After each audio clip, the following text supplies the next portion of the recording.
सम्राट विक्रमादित्य, जिनकी तलवार से अन्याय थरथराता था, अब एक श्रापित रहस्य के सामने थे जो सदियों से अंधकार में छुपा था। क्या वे इस श्राप को हमेशा के लिए मिटा पाएंगे, या फिर यह महज एक शुरुआत थी? आगे कहानी में जानते हैं। सम्राट विक्रमादित्य न्यायप्रिय, वीर और अद्वितीय बुद्धिमान राजा थे। उनकी ख्याति दूर दूर तक फैली हुई थी। लेकिन एक रात एक रहस्यमयी साधु ने उन्हें एक ऐसा रहस्य बताया जिसने उनकी जिंदगी को एक नए मोड़ पर ला खड़ा किया। एक दिन राजा विक्रमादित्य अपने दरबार में न्याय कर रहे थे कि अचानक एक वृद्ध साधु वहां आया। उसकी आंखों में गहरी चमक थी और चेहरे पर रहस्यमयी मुस्कान। राजन, मैं तुम्हें एक भयानक रहस्य बताने आया हूं। तुम्हारे महल के नीचे एक शापित वेदी है। यदि तुमने इसे नष्ट नहीं किया तो तुम्हारा पूरा साम्राज्य विनाश की चपेट में आ जाएगा। दरबार में सन्नाटा छा गया। विक्रमादित्य ने गंभीरता से पूछा, यह कैसी वेदी है और यह शापित क्यों है? साधु ने उत्तर दिया, यह वेदी एक प्राचीन यज्ञ स्थल थी जिसे हजारों वर्ष पहले राक्षसों ने अपवित्र कर दिया था। इसे एक ऐसे राक्षस का श्राप मिला है जो अंधेरे में जीवित रहता है। जब पूर्णिमा की रात आएगी यह वेदी जाग जाएगी और तब विनाश निश्चित है। राजा विक्रमादित्य ने निश्चय किया कि वे इस रहस्य को उजागर करेंगे। रात के समय राजा विक्रमादित्य अपने कुछ विश्वसनीय सैनिकों के साथ महल के तहखाने में गए। साधु ने जो मार्ग बताया था वह सच में वहां मौजूद था। एक पुरानी धूल भरी सीढ़ी जो गहरे अंधकार में नीचे उतरती जा रही थी। जैसे ही वे नीचे पहुंचे उन्हें वहां दीवारों पर अजीब अजीब चित्र दिखाई दिए।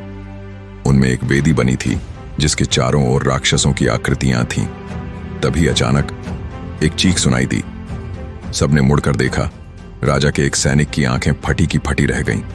उसने कांपते हुए कहा, महाराज, ये जगह जीवित लग रही है। विक्रमादित्य ने दीवार को ध्यान से देखा तो पाया कि चित्र वास्तव में हिल रहे थे, जैसे वे सच में जीवंत हो रहे हों। हमें आगे बढ़ना होगा, राजा ने कहा। जैसे ही वे वेदी के पास पहुंचे हवा अचानक भारी हो गई। दीपक अपने आप बुझ गए और तभी भयंकर अट्टहास गूंजा। अंधकार से एक परछाई निकली जो धीरे धीरे आकार लेने लगी। यह एक विकराल आकृति थी। लाल जलती आंखें, लंबे नुकीले दांत और उसके शरीर से निकलता काला धुआं। विक्रमादित्य, मैंने तुम्हारी प्रतीक्षा सदियों से की है। राजा को समझते देर नहीं लगी। यह वही श्रापित आत्मा थी। राक्षस बोला, यह वेदी अब जाग चुकी है। अब कोई भी इसे रोक नहीं सकता। विक्रमादित्य ने अपनी तलवार खींची और कहा, कोई भी शक्ति धर्म और सत्य से बड़ी नहीं हो सकती। मैं तुम्हें इस श्राप से मुक्त करूंगा।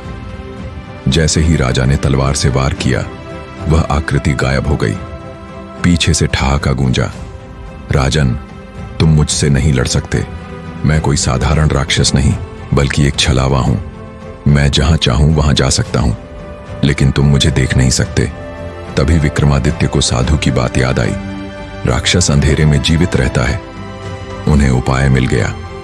राजा ने आदेश दिया, सभी दीपक जलाओ। जैसे ही पूरा कक्ष रोशनी से भर गया राक्षस चीख उठा। उसकी परछाई छोटे छोटे टुकड़ों में बंटने लगी। विक्रमादित्य ने अपनी तलवार उठाई और सीधा वेदी के मध्य प्रहार किया। जैसे ही तलवार वेदी से टकराई पूरा कक्ष कांप उठा। जमीन में दरारें पड़ गईं और अचानक ही वेदी फट गई। राक्षस की आत्मा दर्द से चिल्लाने लगी, राजन, तुमने यह श्राप तोड़ दिया, लेकिन एक रहस्य है जो तुम नहीं जानते। विक्रमादित्य ने पूछा, क्या रहस्य?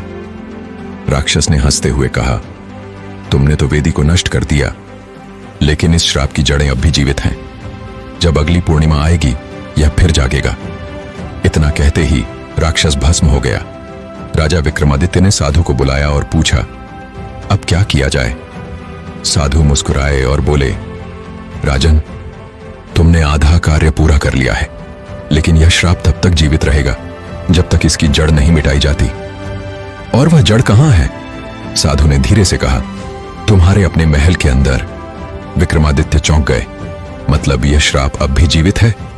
साधु ने सिर हिलाया, हां, और यह तब तक समाप्त नहीं होगा जब तक तुम अपने ही महल का सबसे गहरा रहस्य उजागर नहीं कर लेते। क्या राजा विक्रमादित्य महल का रहस्य जान पाएंगे? क्या श्राप सच में खत्म हुआ या कोई और बड़ा राज छुपा है? क्या आपको यह कहानी पसंद आई? क्या इस कहानी का अगला भाग सुनना चाहेंगे आप? तो कमेंट में बताइए।